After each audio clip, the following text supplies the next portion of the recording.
The door opened, and my childhood friend, Scott, along with his wife, Sarah, entered with big smiles on their faces. I looked at the happy couple and sincerely blessed Scott, who had always been there to support me. My name is Ethan, 28 years old. Today, I'm attending the wedding of Scott, a close friend I've known since we were kids.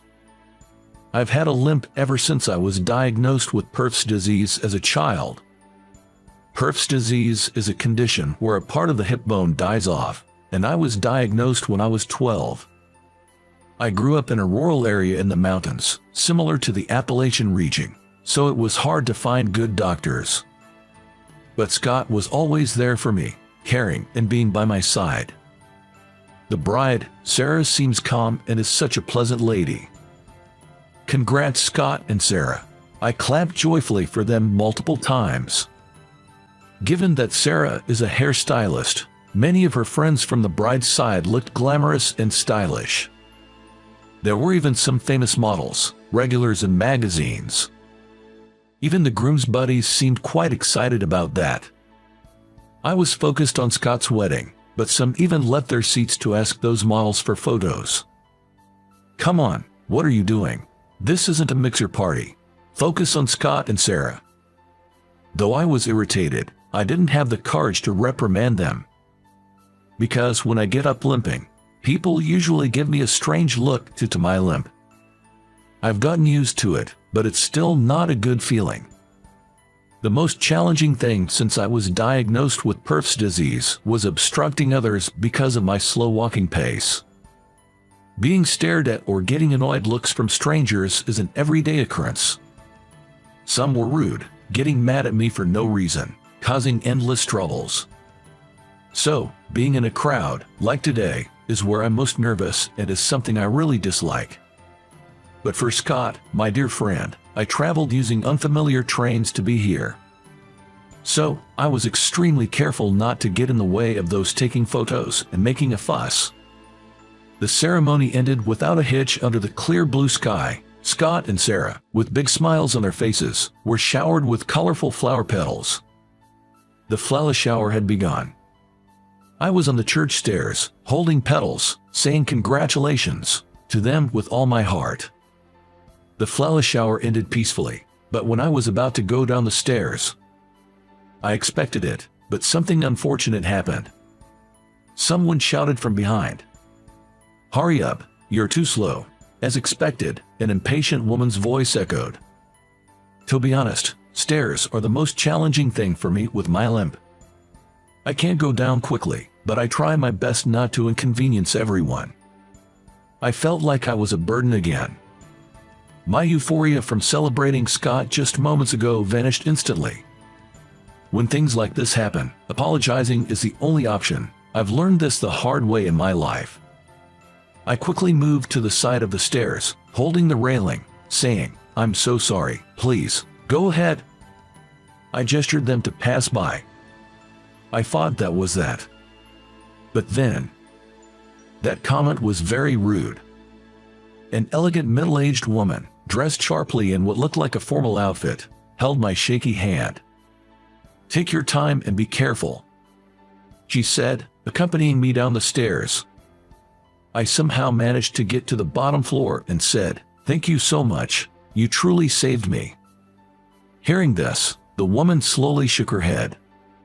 Then, she lowered her head to me and said, "I should be the one apologizing. The person who made that comment earlier was likely one of our employees. I'm terribly sorry." To my surprise, she apologized. As I stood there in shock, the woman took out a business card from her bag and handed it to me. The card read, "Kathleen Smith, Salon Marie, owner." It turned out that the woman in the dress, Kathleen, was the owner of the hair salon and the aunt of Scott. The woman who had complained earlier appeared to be an employee at Kathleen's salon. To be honest, I wasn't too bothered by her earlier comments. Because I've been through similar experiences countless times, and I've always thought that if I let them hurt me, I'd be losing. So I candidly said, "Please don't worry about what happened earlier. It's true I was slow, and such incidents are common for me. More than that, thank you for your concern." I opened up about my feelings and prepared to leave. Kathleen then sincerely said, "You are truly a humble and wonderful person. I wish my employees could learn from you." Her words somehow comforted me. After the wedding ceremony, inside the church, I was rushing to the reception venue. Suddenly from behind, I heard, "I'm really sorry about earlier. Are you all right?" I quickly turned around, and there was a woman holding a business card. Yes, it was the same woman who had shouted at me earlier. She looked to be in her early 20s, younger than me, with a bold makeup, giving a vibe of a typical young lady these days. Though I was taken aback, I reassured her with a smile. She probably got scolded by Kathleen and was trying to make amends. I neither had any anger towards her or any particular interest. After accepting her apology, just when I was about to leave the scene. "Wait, to make it up to you. Would you let me give you a free haircut next time?" she said, still looking apologetic, and forcefully handed me her business card. Caught off guard by her sudden offer, I kept my composure and with a smile said, "Thank you for your kindness," and took the card before parting ways with her. Throughout my life, I've been hurt and pitied for my disability countless times. So, I honestly didn't feel like looking at her card, assuming her offer was just a lip service. After attending Scott and Sarah's reception, I put her card in my suit's inner pocket and even forgot about our agreement. However, sometime after Scott's wedding, I got a call. "Hey, Ethan, it's me. Thanks for coming to our wedding." It was Scott himself. "Hey Scott, back from your honeymoon. It was such a wonderful wedding." I congratulated Scott once more. Scott mentioned how he and Sarah went to Hawaii and enjoyed scuba diving, and his voice sounded lively. Then, out of the blue, he said, "Actually, the reason I called today is, someone here wants to talk to you." Hang on. The voice changed to a woman's. It's Maria Smith, the one who gave you a card at the wedding. Why haven't you visited the salon? Are you still mad at me?" Caught off guard by her rapid-fire questions, I was perplexed. Who is this? The wedding, the card, the salon. After a few moments, I remembered. I hurriedly searched for her card in my suit's pocket and found it. The card read, "Hairstylist, Maria Smith."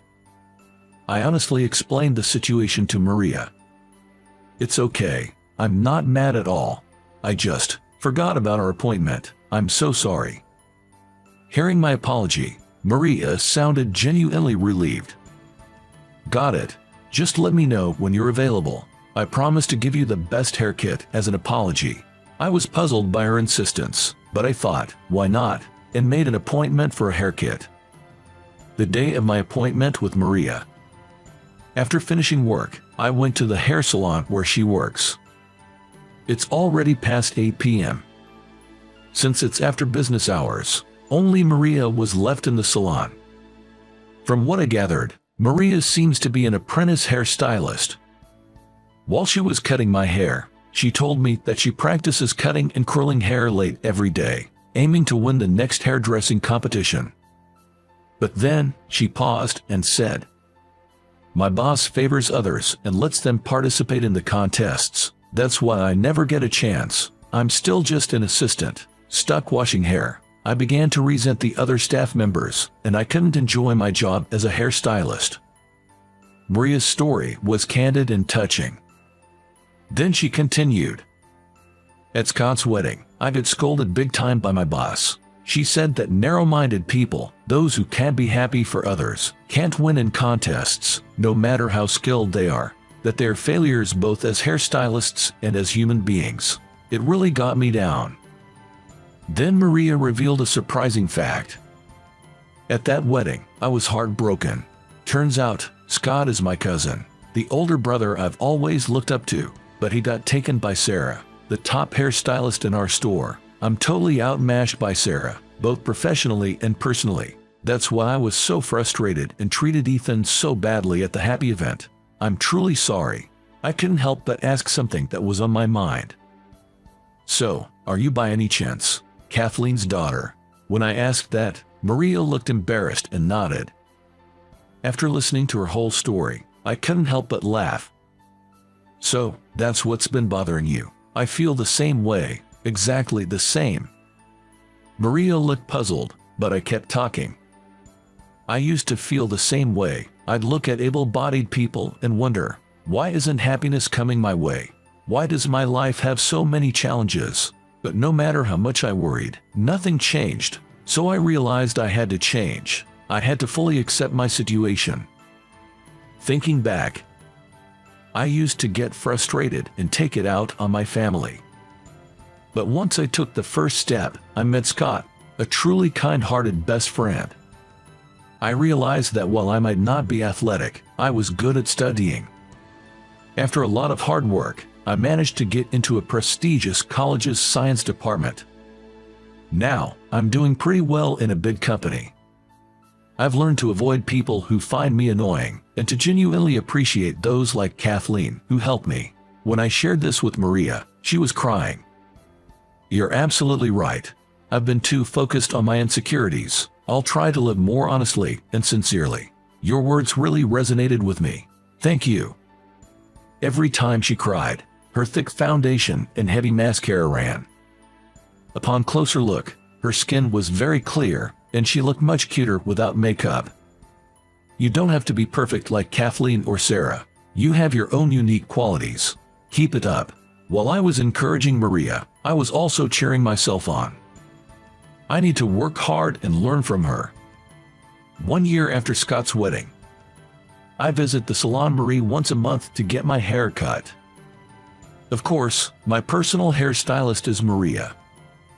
Actually, she has become a valuable partner in both my personal and professional life.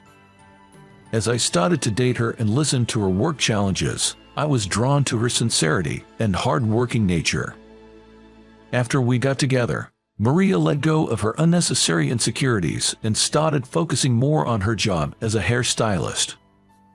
Kathleen even thanked me, saying Maria had become a considerate and good hairstylist. And now, I wholeheartedly support her as she works hard for the next competition.